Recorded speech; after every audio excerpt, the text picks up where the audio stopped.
So tell us about Roundup Riders, how you got involved, how Well, many years you did it, and why you did it. Well, that's there's an interesting lead-in to the Roundup Riders in my life. One of the people that was an early Roundup Rider was named Kirk Howry, and he was also a hunt member. And the first time that I saw the wonderful arrangements that they make was my father and I took Mr. Howry's horse up to Elk Falls. That's where the ride started that year. And the mare was stabled at the kennels here. Where's Elk Falls? Oh, it's on the way to Bailey. Mm-hmm. It's on Elk Creek, I think it is. Okay. Right in there, yeah. So that was my first experience.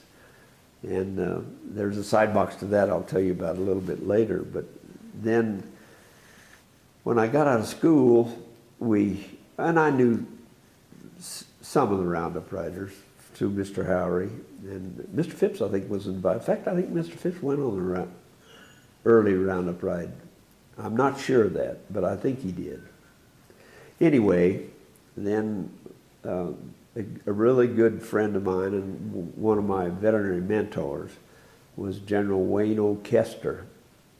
And he was a veterinarian, but he was in the Army first, in the cavalry, and then in the Medical Service Corps. And he spent his whole career as the chief veterinarian for the Pacific Theater. And their position was to make sure that the troops had wholesome food, because veterinarians knew more about public health, and they needed the MDs for patching up everybody who was getting hurt. And so he went from a captain, he was in Texas in the cavalry, and then he went to Hawaii, and he was there on December the 7th, 1941, on his horse up on a hill. Saw the whole thing happen. Anyway, he got out, and he came, when he retired, well, he wound up in the Pentagon as the Surgeon General of the Air Force, Veterinary Surgeon General. He retired and came back to here, lived up on Lookout Mountain.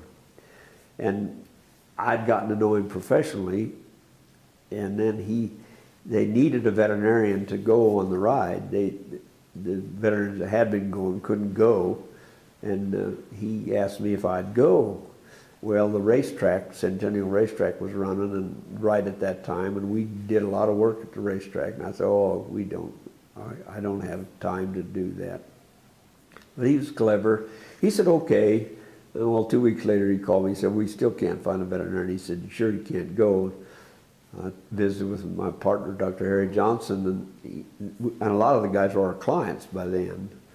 And he said, "Well, a lot of them are clients. Why don't you go ahead and go?" So I went. That first year was in 1963, and I took one of the good horses that we had here. Mr. Phipps' dad, Mr. Phipps, said, "Yeah, you can take this horse." So I did that, and it was such a interesting thing, both professionally and to see their mission is to enjoy the countryside, and horsemanship, horses, is the focus of the whole thing. And the camaraderie, and of course the fun and games and all that stuff goes, but they built that program around the horses, around the mountains, and around the camaraderie, and they don't let themselves get deviated from that. And so that's what prompted me to go. And July is going to, if I make it, that's going to be my 50th year. Yeah. I missed two. I missed one when I was president of AAP. I had to go to the AVMA meeting. Mm-hmm. And then I missed one year my father got hurt real badly. They always do this the same time of the year? Pretty much so, yeah. Yeah, it's always been in July.